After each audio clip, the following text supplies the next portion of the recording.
All right, so now I'm going to talk about marketing strategy made simple because this is the key. We're going to use a classic marketing system, a classic marketing process, but we're going to do it to market and sell an employment opportunity instead of a product or a service. And most business owners are really good about understanding their products and services, not very good about understanding their business and their employment opportunities, right? So we're going to talk about insights for innovative hiring, marketing strategy, and employment opportunities. That's the key here. And let's see, we have another link.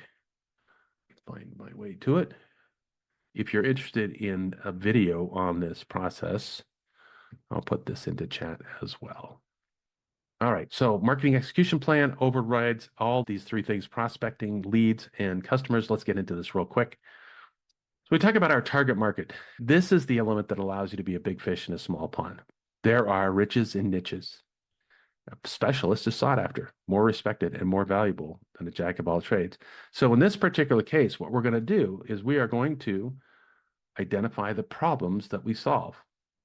We're going to identify the problems that we solve and the value that we bring with our products and our services.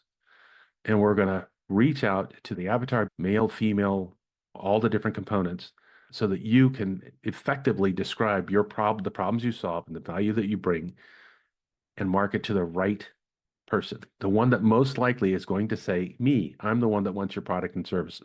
We're going to get into this particular component tomorrow in day two when we do when we put together your ideal employee blueprint. All right, so the second essential element is messaging. Now, messaging is copywriting. Copywriting is the words, sentences, and phrases that speak to the heart of your ideal prospect. Now, remember, we're selling an employment opportunity to elite talent. We've got to message this effectively so that it makes sense to them, so it attracts their attention and compels them to respond. And in this particular case, we're going to capture mind share. We're going to let people know that this exists, and we're going to make it so interesting and so compelling that they have to pay attention. We're going to have to stand out from everybody else. There's a lot of job opportunities out there. People are looking for people all over the place, and you need to get the best talent. And ultimately, what we will do is craft an offer.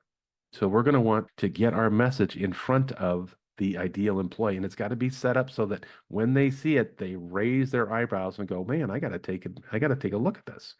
I have to understand what this is." All right, so when we talk about reaching our targets, so we have this avatar, we've got this great description of the employee that we're looking for: skills, experience, attitude, behaviors. And then we talk about the message, what message is going to attract them. That's like fish with bait. That's the message.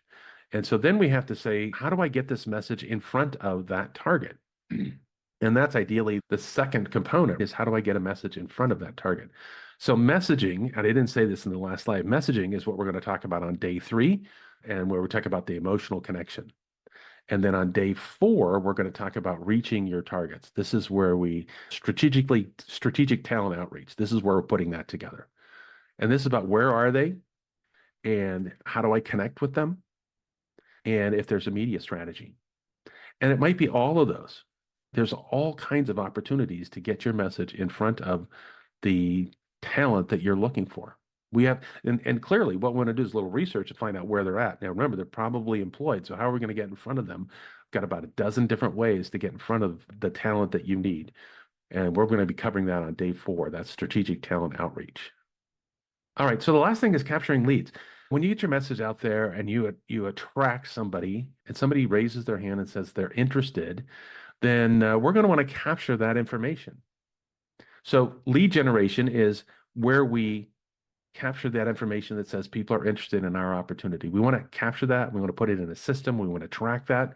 It's a CRM system for employees.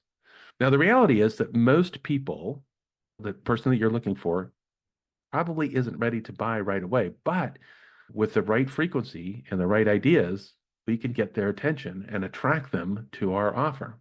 So they may not be ready right away. So we'll have to store their information and nurture them to a certain degree, communicate with them on a consistent, frequent basis to attract them our way. And this system isn't a system that, you just employ it for one day or 1 week or one employee.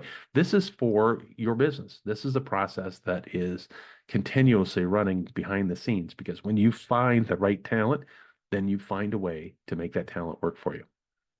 So again, we talked about the fact that not everybody might be ready to buy right away. Might not be the right time. Maybe they've got family issue, maybe got health, and maybe they can't change right away. But what we can do is we can nurture them. We can nurture them so that it fits in with the sales cycle or the buying cycle or the decision-making cycle that they're in. And then we want to make sure that we follow up. When it comes to marketing, when it comes to any kind of marketing, in this case, we're marketing an employment opportunity, money is in the follow-up. That's where the messaging. So we've got to contact the database regularly with valuable information. We want to be a welcome guest. They want to look forward to the communications that we have because it might work for them. All right. And then we also want to keep track of the marketing infrastructure. So goes back to that same old CRM system where we're really trying to keep track of who we're talking to and how frequently and how engaged. All of those components are important and necessary in the lead nurturing activity. And then we talk about sales conversion. Now, remember, this is clearly one of the key components of this process because we're not driving questionable talent to you. You don't want to even spend time interviewing questionable talent. You want to interview the best, and we're trying to attract the best. And so imagine that you're getting this top talent that says, I'm interested in your opportunity, and they come to meet you and have a conversation, and you're having coffee. You're going to have to persuade this person that your offer is better than where they're at today, that it has more opportunity. It's not going to be this person can or can't do the job if they can't do the job. If we're bringing people in that can't do the job, then we're not doing it right. We want to bring people in that can do the job, that can be really amazing. And so your process of converting this lead, this opportunity into an employee has to be spot on, has to be the right idea. So that's the sales conversion. We want to make sure that we bring the talent on board. You need to land the talent. So we're talking about positioning, who we are. Maybe this is our brand, what values, what's our positioning? We talk about commitments. And a lot of times what we do is we start with small commitments. Let's get together for coffee. Let's get together for lunch. And then we moved on to bigger commitments. And ultimately, we create and put together a winning offer, something that is so compelling that they can't, what did they say? The old Godfather, right? You can't take no for an answer. You can't say no. It's impossible to give it up. You need to create that winning offer. And we're going to cover this in day 5 from interview to impact.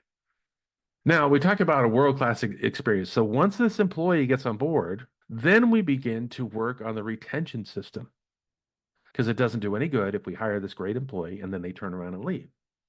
So the first thing we want to do is create a wow experience. So this is our onboarding system. This is how do we put together and make this guy feel good? How do we get him going? How do we get him on making impact right away? How do we serve him effectively right away? Because when we do that, we create the model for which every other decision he makes or she makes is going to happen. If we set a standard was really high, he's going to think he or she will believe that all of the future activity and interaction is going to be really high. So we want to create a world-class onboarding experience. Deliver wow. Sometimes there's some innovation. Might be new technology, might be new systems, might be new processes. And our objective is to create raving fans. So remember, we talked about A players attracting A players. We want the A players that you get on your team to reach out and say, hey, you've got to come. You want to tell all their A player friends to come work over here. This is the awesome place. We want to rave those raving fans. So in the marketing world, we talk about this lifetime value of a customer. We want to continue to give value.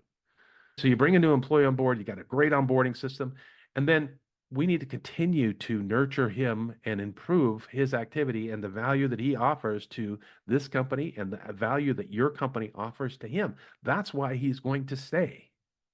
So when we do this, we look about in the marketing world, we talk about follow-on sales, or what are some of the things that we have to bring him on board? What are some of the other things we have to teach him, tell him, share with him about the benefits of working for this particular company? What are the other opportunities that he has here? Now, these are classic marketing sales things, but they apply to the employment opportunity, right? And we have to understand the client lifecycle. So we have to understand that employee and serve him effectively if we want him to stay with us.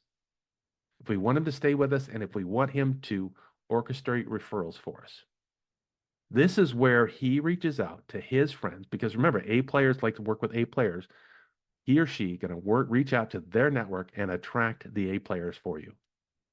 So this is all about employee acquisition. It's about generating recurring opportunities for A players. and it's about creating a system for orchestrating referrals. That ultimately is the marketing strategy made simple process. So put a 1 or a 2 in the chat box. 1, I understand it. 2, I've got some questions. I need to slow down. Give me some feedback here. Was this valuable in terms of understanding how marketing meets hiring or hiring meets marketing? I think you can flip-flop those.